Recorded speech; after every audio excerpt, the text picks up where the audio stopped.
2024ஆம் ஆண்டு தமிழக அரசு சார்பில் விளையாட்டுத்துறை சார்பில் துணை முதல்வர் உதயநிதி தானே விளையாட்டுத்துறைக்கான அமைச்சர், உதயநிதி சார்பில் கார் ரேஸ் நடத்தப் போகிறோம் என்று ஒரு அறிவிப்பு வெளிவந்தது. கார் ரேஸ்ன்றது ஒரு விளையாட்டு. கிராண்ட் ப்ரீலாம் நடக்கும், நீங்கள் பார்த்துருப்பீங்க. சர்ன்னு ரேஸ் கார் போகும், பல கோடி ரூபாய் அந்த காரெல்லாம். அதை நடத்துறதுல ஒன்றும் தவறு இல்லை இல்லையா? எங்கே நடத்தணும் அந்த ரேஸை? இதற்கென்று இருக்கக்கூடிய இடத்தில் நடத்த வேண்டும் இல்லையா?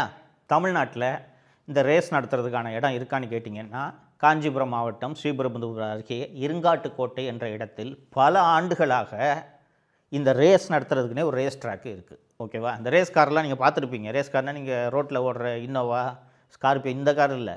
ரேஸுக்குன்னு ஒரு கார் இருக்கும், சின்னதாக குட்டியாக இருக்கும். பல மடங்கு வேகத்தில் அந்த கார் பயணிக்கும். அந்த கார் பயணிப்பதற்கென்று தனியாக ஒரு ரோடு ரேஸ் ட்ராக்கும் வேணும். சாதாரணமாக இப்போது அண்ணா சாலையிலேயோ ராதாகிருஷ்ணன் சாலையிலையெல்லாம் அந்த காரை ஓட்ட முடியாது.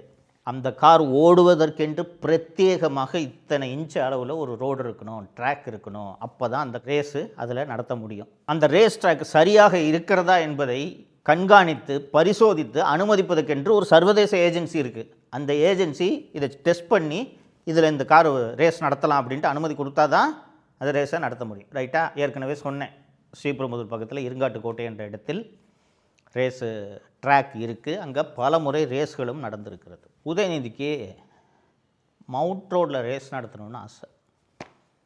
மவுண்ட் ரோட்லனா எங்கே? தீவுத்திடல் இருக்குது. சென்னையை அறிந்தவர்களுக்கு தெரியும். ஓமந்தூரார் அரசு மருத்துவமனை, தீவுத்திடல், போர் நினைவு சின்னம் இருக்குல்ல, இது ஒரு ரோடு இப்படி வரும். இந்த பாரிஸ் கார்னர் போகிற வழியில் நீங்கள் பார்த்தீங்கன்னா அந்த பிரிட்ஜு இறங்குற இடத்துல ரவுண்டு நேராக போனால் போர் நினைவு சின்னம். அப்படியே சுற்றி வந்தீங்கன்னா டாக்டர் சுவாமி சிவானந்தா சாலை, அது அந்த இடத்துல கார்னரில் தான் ஓமந்தூர் அரசு மருத்துவமனை இருக்குது. இப்படி வந்தீங்கன்னா தீவுத்திடல் ஜாயின் ஆகும். இது ஒரு ரவுண்டு இல்லையா? இதில் நடத்தணும்னு உதயநிதிக்கு ஆசை. இந்த பைத்தியக்காரனாவது இப்படி ஒரு ஆசைப்படுவானா? யோசிச்சு பாருங்கள். நான் ஏற்கனவே சொன்னேன், இருங்காட்டுக்கோட்டை என்ற இடத்தில் ரேஸ் ட்ராக் இருக்குதுன்னு சொன்னேன். அங்கே போய் நடத்திக்க. இங்கே தான் நடத்த வேணும். உதயநிதி ஒற்றை காலில் நிற்கிறார். சரி, நடத்துங்க. நான் தான் அந்த குடும்பம் எவ்வளோ பெரிய பணக்கார குடும்பம்னு சொன்னேன். உங்கள் துட்டில் நடத்துங்க. எதற்காக அரசு பணத்தை செலவழிக்கிறீர்கள்?